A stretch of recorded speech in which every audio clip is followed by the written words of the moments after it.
Hello students, हम पढ़ रहे थे संसाधन भूगोल में विश्व के संसाधन प्रदेश।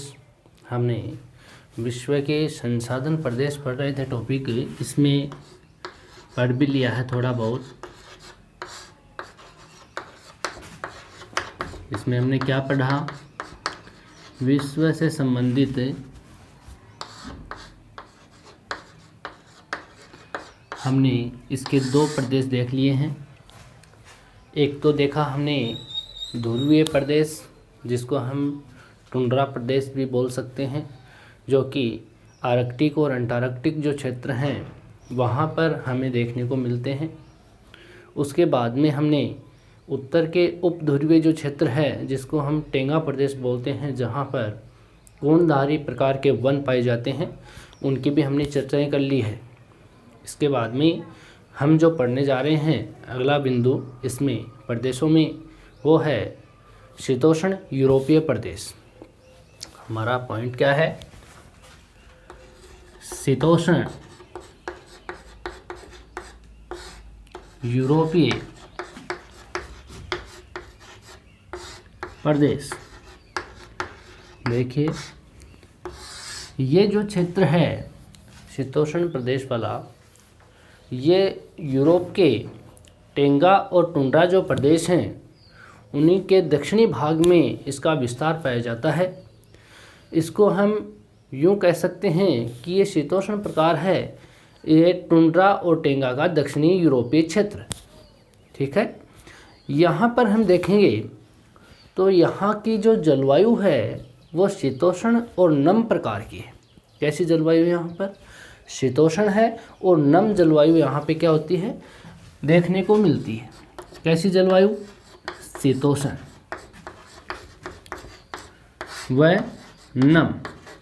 नम का मतलब आप समझ गए होंगे कि उस क्षेत्र के अंदर टेम्परेचर ज़्यादा होने की वजह से, तापमान होने की वजह से जो जलीय भाग है वहाँ पर वो जलीय वाष्पीकृत में बदल जाता है, और पवनों के साथ में वो वाष्पीकरण या गैसीय रूप जो जल का होता है वो पवनों के साथ मिलकर के उस वातावरण में समा जाता है, और वहाँ पर वो मौसम होता है वो नम हो जाता है, सुहावना मौसम हो जाता है।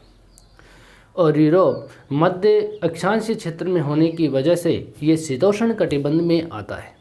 किस कटिबंध में आता है? शीतोष्ण कटिबंध में। यहाँ पर हमें वर्षा भी पर्याप्त मात्रा में देखने को मिलती है। यहाँ पर पछुआ पवनों के कारण वर्षा होती है।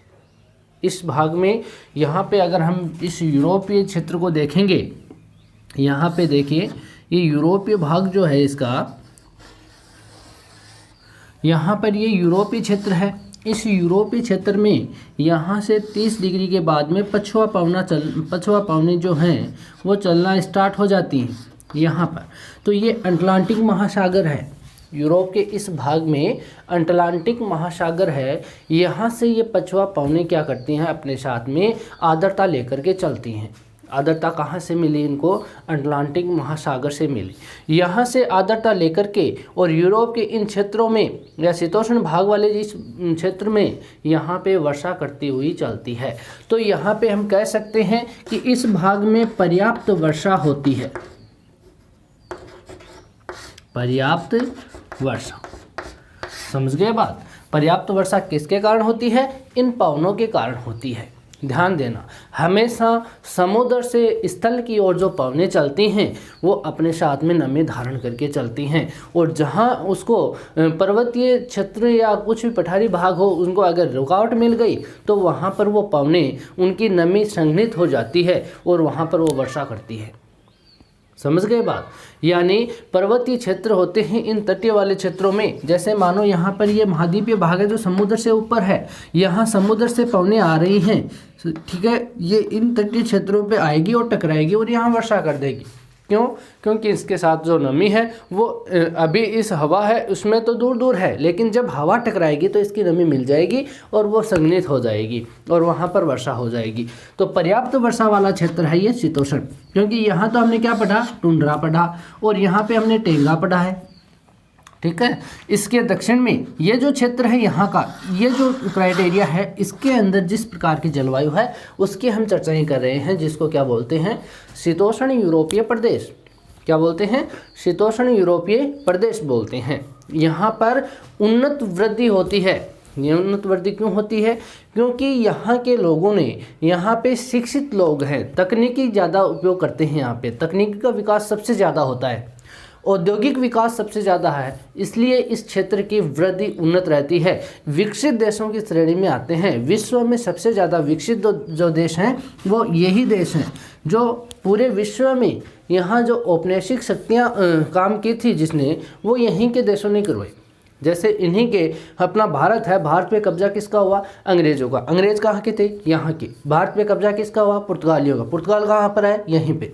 समझ गए बात। उत्तरी अमेरिका पे, यहाँ पे उत्तरी अमेरिका पे जर्मनी जैसे जो देश हैं, फ्रांस जैसे देश हैं, या स्वीडन, स्पेन जैसे देश हैं, पुर्तगाली जो हैं, ये लोग क्या करते हैं, कब्जा करते हैं। ब्रिटेन भी कब्जा किया, तो यहाँ पर भी कब्जा किसका, औपनिवेशिक देश कौन सा है, इनका ही है। तो जहाँ पर ये लोग कब्जा करते हैं उनको तो बोलते हैं औपनिवेशिक, ठीक है, और इसको बोलेंगे मातृ राष्ट्र। ये तो खुद का राष्ट्र है, और जहाँ इन्होंने अधिकार जमाया हुआ है उनको बोलते हैं औपनिवेशिक राष्ट्र, ठीक है। भारत भी औपनिवेशिक राष्ट्र बना हुआ है, किसका, ब्रिटेन का, अंग्रेज़ों का, ठीक है। तो आप इस चीज़ को ध्यान में रखोगे। तो यहाँ पर हम कह सकते हैं कि ये तकनीकी विकास वाले जो क्षेत्र है, जो देश हैं, यहाँ पर औद्योगिक विकास सबसे ज़्यादा होता है। व्यावसायिक जो गतिविधियाँ होती हैं वो सबसे ज़्यादा पाई जाती है, व्यावसायिक गतिविधियाँ यानी औद्योगिकरण, ठीक है। तो इसी कारण ये देश क्या है, विकसित है। इस क्षेत्र में हम कहें तो यहाँ पर जो समुद्र तटीय प्रदेश हैं, समुद्र तटीय प्रदेश, जैसे हम कह सकते हैं ये अटलांटिक महासागर है यहाँ पे, ठीक है। यहाँ समुद्र तटीय प्रदेश, जैसे यहाँ पे ग्रेट ब्रिटेन, यूके को ले सकते हैं, ये वाला, ये ग्रेट ब्रिटेन है, समुद्र है इसके चारों तरफ, यानी तट लगता है, समुद्र तटीय प्रदेश है यहाँ पे। यहाँ ये फ्रांस है, ये जो भाग है ये किसका है, फ्रांस का है, ये भी समुद्र तटीय क्षेत्र है, ठीक है। इसके बाद में हम जर्मनी को देखें तो ये जर्मनी है, ये भी समुद्र तटीय क्षेत्र है। ध्यान देना, यहाँ अटलांटिक महासागर का ये तो उत्तरी सागर वाला क्षेत्र है, कौन सा है, उत्तरी सागर। और ये भाग दिख रहा है आपको, ये वाला मध्य में, ये भाग है बाल्टिक सागर। कौन सा भाग है, बाल्टिक सागर। तो ये समुद्र तटीय जो क्षेत्र है, एक तो ब्रिटेन हो गया यहाँ पे, और यहाँ पे फ्रांस हो गया, और ये जर्मनी हो गया। और जर्मनी के पास में ही एक देश है छोटा सा, बेल्जियम। कौन सा है, बेल्जियम। यहाँ पर हॉलैंड हो गया, हॉलैंड को नीदरलैंड भी बोलते हैं, क्या बोलते हैं, नीदरलैंड। और इसी के पास बाल्टिक सागर है, इसमें छोटे छोटे द्वीपों से मिलकर के एक द्वीप बना है। इन द्वीपों वाला जो देश है वो है डेनमार्क। कौन सा है, डेनमार्क। ये भी समुद्र तटीय क्षेत्र है यहाँ का। और ये वाला जो क्षेत्र है ये नॉर्वे, नॉर्वे का ये भाग है। इधर तो बाल्टिक सागर है और इधर उत्तरी सागर है, यहाँ बेरेंट्स सागर है, ठीक है। तो ये भी क्या है, यहाँ पर समुद्र तटीय क्षेत्र है यहाँ का, ठीक है। स्वीडन को ले तो स्वीडन, यहाँ पर ये जो देश है स्वीडन वाला, ठीक है। यहाँ फिनलैंड है, तो स्वीडन भी क्या है, समुद्र तटीय। कौन सा लगता है, बाल्टिक सागर। इसका आगे निकला हुआ भाग जो है बाल्टिक सागर का, उसको बोथानिया की खाड़ी बोलते हैं। क्या बोलते हैं, बोथानिया की खाड़ी, ठीक है। यहाँ पर स्वीडन को ले सकते हैं, इटली को ले सकते हैं। इटली जो देश है ये भी भूमध्य सागर है ये वाला, ठीक है। यहाँ पे सागर एड्रियाटिक सागर है, ठीक है। तो ये इटली है, ये भी एक समुद्र तटीय क्षेत्र है यहाँ का, जहाँ पर शीतोष्ण प्रकार की जो यूरोपीय जलवायु पाई जाती है, प्रदेश माना जाता है, ठीक है। तो ये प्रदेश, समुद्र तटीय प्रदेश इसमें शामिल किए जाते हैं। कौन से प्रदेश, वापस रिपीट कर रहा हूँ, ब्रिटेन को शामिल करते हैं, फ्रांस को शामिल करते हैं। यूरोपीय शीतोष्ण प्रदेश की बात हो रही है, उसके अंदर ब्रिटेन को शामिल करेंगे, फ्रांस को शामिल करेंगे, जर्मनी को शामिल करेंगे, बेल्जियम को शामिल करेंगे, और हॉलैंड, नीदरलैंड बोलते हैं हॉलैंड को, और डेनमार्क, नॉर्वे, स्वीडन और इटली। हॉलैंड और नीदरलैंड एक ही बात है, ठीक है। इसके बाद हम कहते हैं जो समुद्री भूभाग है यहाँ पे, उसके कारण यहाँ का जो तापमान है वो 15 से 30 डिग्री तक ही रहता है। कितना रहता है, 15 से 30 डिग्री। समुद्र है यहाँ पर, ये जो भाग है समुद्री भाग है, इधर सागर है, यहाँ सागर है, ये वाला सागर है, इधर भी काला सागर, कैस्पियन सागर है, इधर भी यहाँ कारा सागर है। तो चारों तरफ यह सागरों की स्थिति होने के कारण, यानी पूर्व को छोड़ करके और इसके तीन ओर यहाँ देखेंगे तो सागर ही सागर है, जल ही जल है। तो इस जल की उपस्थिति के कारण यहाँ पे तापमान कितना है, शीतोष्ण यूरोपीय क्षेत्र में तापमान कितना है, 15 डिग्री से 30 डिग्री सेंटीग्रेड। कितना है, 15 डिग्री से 30 डिग्री सेंटीग्रेड यहाँ का तापमान है। ठीक है। और मुख्य बात ये कहें कि इस क्षेत्र के अंदर अगर जो फसलें हैं, जो फसल करते हैं ये लोग, उसके लिए यहाँ पर इनको जल के उपलब्ध हो जाता है। जल किससे उपलब्ध हो जाता है, जो चारों ओर जल है इनसे। ठीक है। तो फसलों के लिए भी यहाँ पे जल उपलब्ध हो जाता है। खनिजों की दृष्टि से अगर इस क्षेत्र को देखेंगे तो यहाँ पे कोयला भी निकलता है, पेट्रोल भी निकलता है। यहाँ पे खनिज की दृष्टि से अगर देखें हम तो यहाँ पे कोयला भी है, कोयला, यहाँ पर पेट्रोल भी है, यहाँ पर और बात करें तो लोहा है, तांबा भी है, सीसा है और जस्ता। ये जो खनिज पदार्थ हैं, ये खनिज पदार्थ भी इस क्षेत्र में पाए जाते हैं। ये क्षेत्र आपको बता दिया है, ये शीतोष्ण यहाँ पे यूरोपीय प्रदेश में शामिल किए जाते हैं। यहाँ पे हम बात करें शीतोष्ण यूरोपीय प्रदेश के अंदर, तो इसके भी हम कुछ उपभाग करते हैं, उपविभाग करते हैं, जिसके अंदर 3 उपविभाग मुख्य हैं इसके। एक तो मध्य यूरोप वाला क्षेत्र है। कौन सा है, मध्य यूरोप। एक क्षेत्र तो कौन सा है इसका, मध्य यूरोप का है। मध्य यूरोप में हम यहाँ कह सकते हैं कि मध्यवर्ती जो भाग है जर्मनी से लेकर के, और जो रूस का जो क्षेत्र है, जर्मनी है ये वाला, यहाँ से लेकर के और मध्यवर्ती यूरोप में यहाँ तक, अगर रूस वाले क्षेत्र है, यहाँ यूराल पर्वत श्रृंखला है, तो इस रूस वाले क्षेत्र तक ये भाग फैला हुआ है। कहाँ तक फैला हुआ है, जर्मनी से लेकर के और रूस तक। रूस वाला भाग ये वाला है। ठीक है। तो जर्मनी से मध्यवर्ती क्षेत्र में, यूरोप के मध्य भाग में हम बात करेंगे तो जर्मनी के मध्य क्षेत्र से लेकर के और पश्चिम पूर्व में रूस का जो क्षेत्र है वहाँ तक ये जो प्रदेश है मध्य यूरोप वाला, वो फैला हुआ है। ठीक है। मध्य यूरोप के अगर हम बात करें तो इस मध्य यूरोप के उत्तर में टुंड्रा प्रदेश और टेंगा प्रदेश ये थे, हमने पढ़ लिया था उनको। ऊपर टुंड्रा और नीचे टेंगा प्रदेश ये स्थित है। यहाँ पर वर्षा देखेंगे इस मध्यवर्ती क्षेत्र में, तो यहाँ पे वर्षा की मात्रा 25 से 50 सेंटीमीटर। अगर वार्षिक वर्षा की बात करें, वार्षिक वर्षा, तो यहाँ पे कितनी है, 25 से 50 सेंटीमीटर वार्षिक वर्षा औसत रूप में। ठीक है, औसत वर्षा है। अगर यहाँ पे तापमान की बात करें तो यहाँ पे तापमान ज़्यादा है। यहाँ पे तापमान 23 से 45 डिग्री सेंटीग्रेड मिलता है। कितना मिलता है, 23 से 45 डिग्री सेंटीग्रेड। यहाँ पर गर्मियों में, अगर ग्रीष्म काल की बात करें तो गर्मियों में अधिक गर्मी पड़ती है और शीतकाल में अधिक शीत पड़ती है।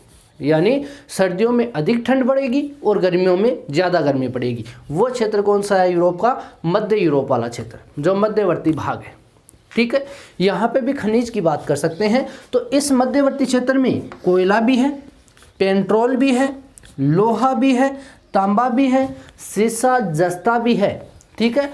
इसके अलावा यहाँ पर ग्रेनाइट है। क्या है, ग्रेनाइट और पोटाश, ये खनिज भी यहाँ पे पाए जाते हैं। तो मध्यवर्ती क्षेत्र में हम देख सकते हैं कि इस क्षेत्र में यहाँ पे वर्षा की मात्रा 25 से 50 है और यहाँ पे तापमान अधिक है। गर्मियों में अधिक गर्मी और सर्दियों में अधिक सर्दी। समझ गए बात।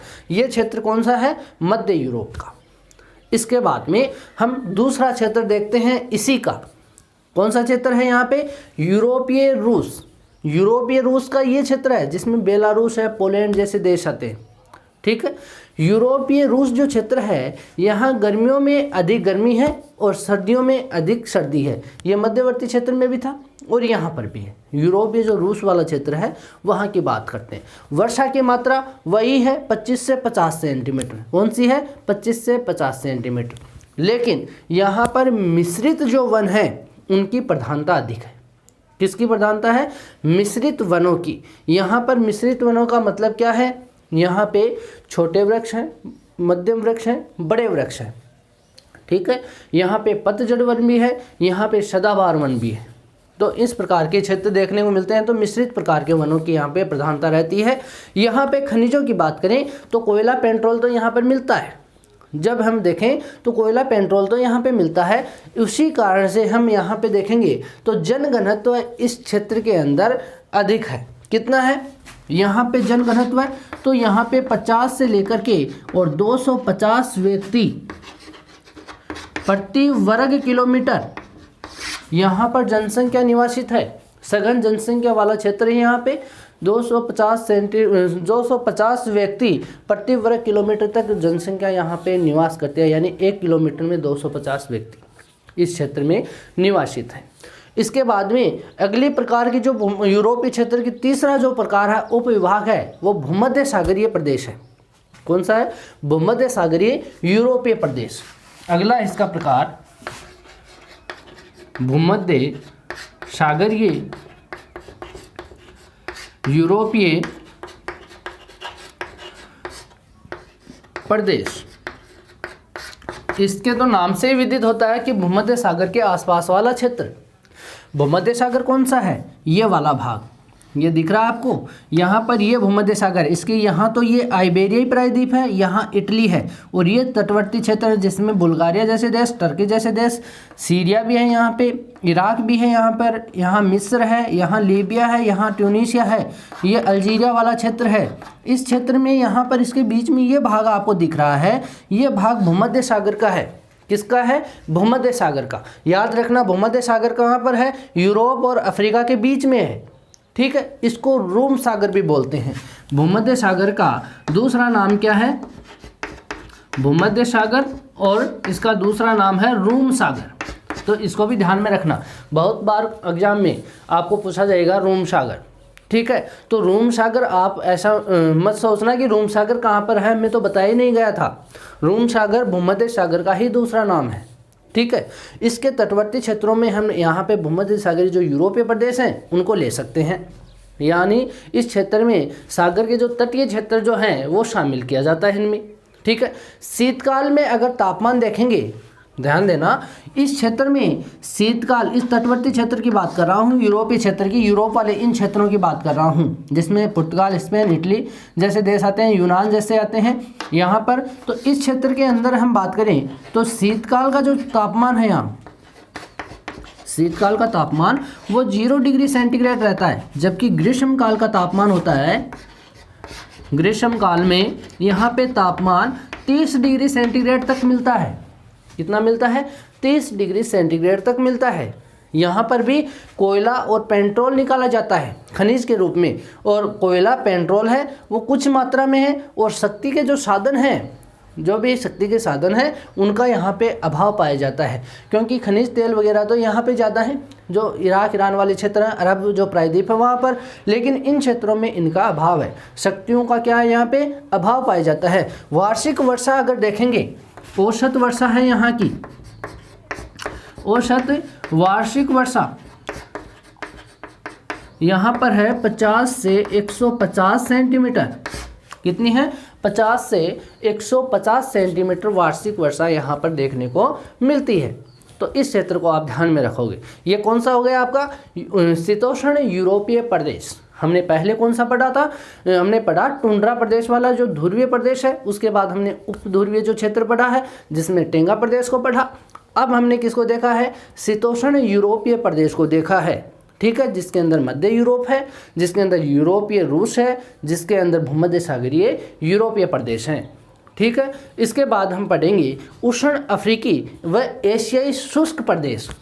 ठीक है, अफ्रीका के और एशिया के शुष्क जो क्षेत्र हैं जहाँ पे वर्षा की मात्रा कम होती है, उन क्षेत्रों के बारे में जानकारी लेंगे जहाँ पर किस प्रकार के खनिज पाए जाते हैं। उसकी बात हम करेंगे नेक्स्ट वीडियो में। आज के लिए इतनी बातें करेंगे। धन्यवाद।